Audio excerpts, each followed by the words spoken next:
আসসালামু আলাইকুম। বাংলাদেশ গ্রাম পুলিশের উন্নতি এমন খবর শোনা যাচ্ছে বিভিন্ন সোশ্যাল মিডিয়া থেকে। বাংলাদেশ বিভিন্ন পত্র-পত্রিকায় লেখালেখি হচ্ছে বাংলাদেশ গ্রাম পুলিশের উন্নতি। সেখানে বলা হচ্ছে বাংলাদেশ গ্রাম পুলিশ একটি দরিদ্র বাহিনী। বাহিনীটি অতি কষ্টে জীবনযাপন করে, কিন্তু তারা কোনো নির্দিষ্ট বেতন ভাতা পায় না। ৩-৪ মাস পরে ৭ থেকে ৮,০০০ টাকা বেতন পেয়ে থাকে।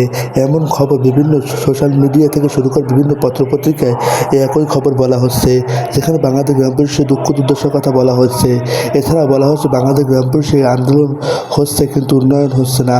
১ সপ্তাহ বাংলাদেশ হয়ে গেছে, বাংলাদেশ গ্রাম পুলিশে আন্দোলন হয়েছে, কিন্তু এখনও বাংলাদেশ গ্রাম পুলিশে উন্নয়ন নেই। একটি স্মারকলিপি পৌঁছে গেছে প্রধানমন্ত্রী তারেক রহমানের কাছে, কিন্তু তিনি কোনো ফলাফল ইতিমধ্যে জানায়নি বাংলাদেশ গ্রাম পুলিশের বিষয়।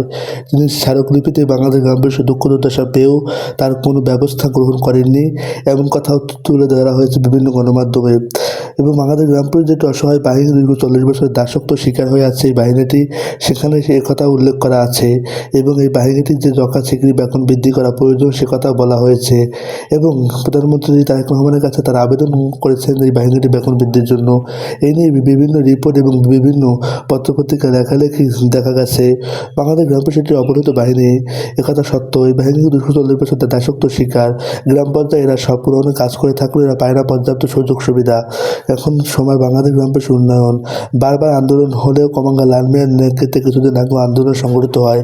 সে আন্দোলনেও তাদের আশ্বস্ত করা হয়, কিন্তু আশ্বস্ত করা হলেও তাদের বিরুদ্ধে কোনো ব্যবস্থা নেওয়া হয়নি। তাদের কোনো যথাযথ ব্যবস্থা বা কোনো ব্যবস্থা নিয়ে বেতন বৃদ্ধি করানো হয়নি। শুধুমাত্র আশ্বাস দিয়েই যেন সবাই খালাস। কেউই করছে না এদের কোনো উপকার। তবে কী হবে বাংলাদেশ গ্রাম পুলিশের? বন্ধুরা, বাংলাদেশ গ্রাম পুলিশের সকল ধরনের নিউজ সবার আগে পেতে আমাকে চ্যানেল সাবস্ক্রাইব করে দাও, পেজটা দেখা পেজটি ফলো করে দাও। সকল ধরনের নিউজ সবার আগে দিয়ে থাকে আমরা। তবে সকল ধন্যবাদ, ভালো থাকো, সুস্থ থাকো।